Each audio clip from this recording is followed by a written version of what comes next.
Hey guys, sa loob ng 10 minuto, mag-i-spot na po tayo ha. Pwede na! Sa pila! Sa pila!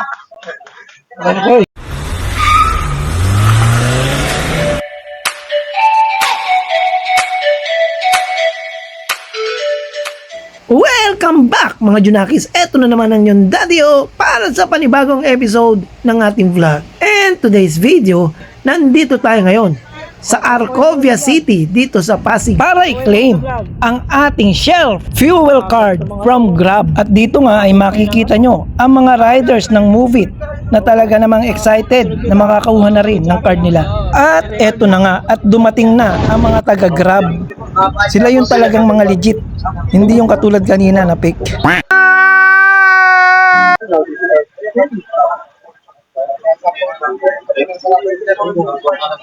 Pakilala lang yung mga text invitation natin.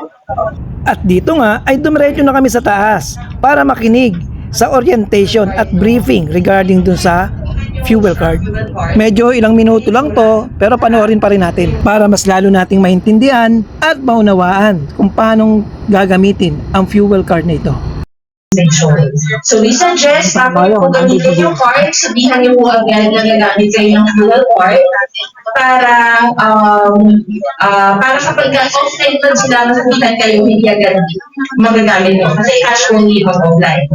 So pwede rin po siya gamitin to purchase any types of fuel, lubricants, and services like change point. So pwede po yung card natin.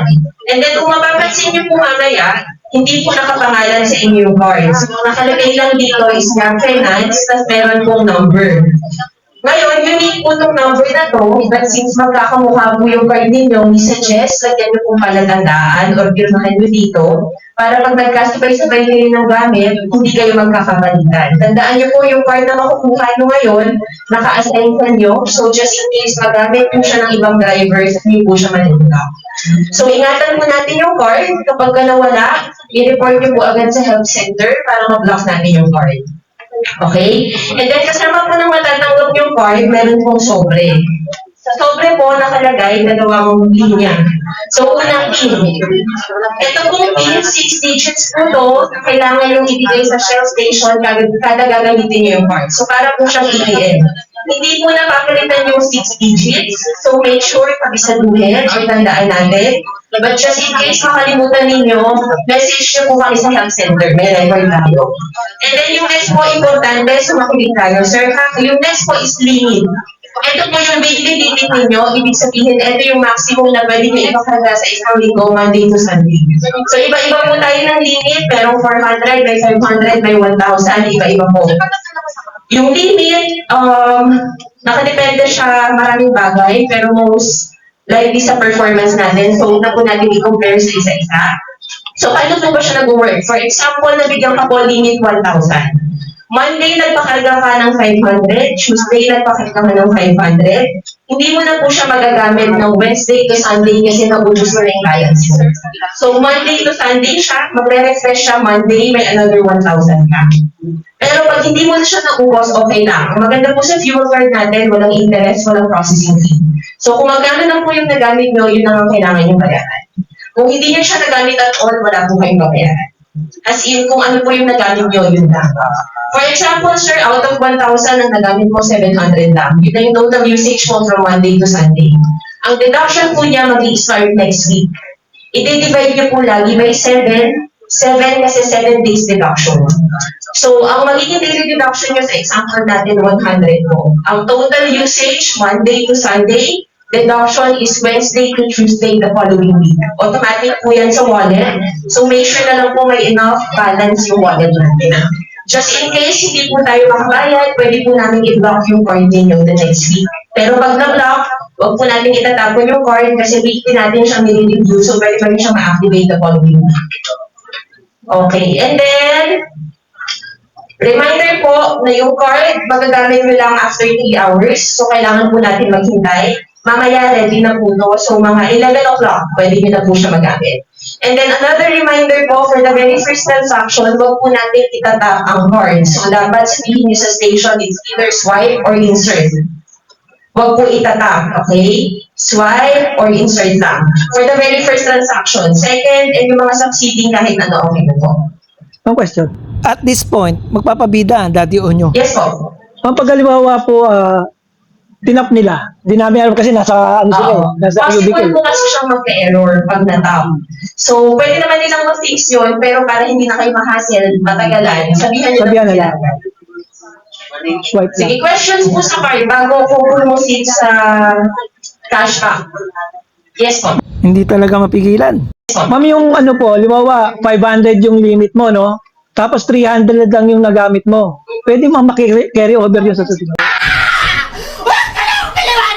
Hindi po. So, kung ano lang po yung limit mo, babalik lang siya sa ganun the next week.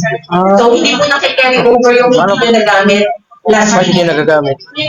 Wala lang. Oo, hindi ka kakasasan. Every month po, i-review natin yung limit nyo. Kung bababa po yung limit nyo ngayon, okay lang. Kasi pwede po next, pwede po baba, pwede hindi lang. Monthly po ang review. Doon ata. Okay, yung wala na pong questions about fuel card, sir, makinig po tayo dito na last. Ganda na po tayong 3 pesos cashback per liter pag ginamit niyo po yung fuel card. So this week po, until Sunday, kada litro po na ipapagas nyo gamit yung fuel card, may 3 pesos off. So, paano po siya? Hindi po siya kunin sa station na. So, for example, 70 pesos per liter. Huwag po tayo mag-expect na ang sisingilin sa inyo is 67 per liter kasi kaya cashback po to. So, ang mangyayari, kumari nagpagas ka 3.5 liters. Yung 3 liters, may 3 pesos cashback. So, meron daw 9 pesos na isi-set namin sa wallet ninyo. So, gano'n na, sa charge po sa fuel card nyo yung full amount, cashback, ipaprocess po namin via cash wallet. So, yung terms and conditions po natin and yung FAQs na sinabi ko, nakapaskil po doon. So, pwede po natin picturean for reference para alam nyo rin po yung terms and conditions. Yung 3 pesos cashback natin, applicable lang for fuel. Hindi po siya pwede sa lubricants. Any questions po? Sure, wala po kayong questions? Ma'am, Yes, sir. Magpapabibo din si Kuya. pag hindi po ginagamit yan, hindi naman po mapapawasan Oo, yan. wala. Hindi, sir. Kung ano lang po ginamit. Okay. Tigas kayo. Ano pa po question, sir? Sure kayo, sir? Wala na? Ano ulam? Ano ulam? Ano ulam? No love. Sure? Okay. Wala na talaga kayong questions. Ready po ako ng driver's license. Pakitanggal po sa lalagyan. At pagkatapos nga makuha yung fuel card ng Shell, eto na, sumunod na pangyayari. Kainan na! Ayaw, di ma.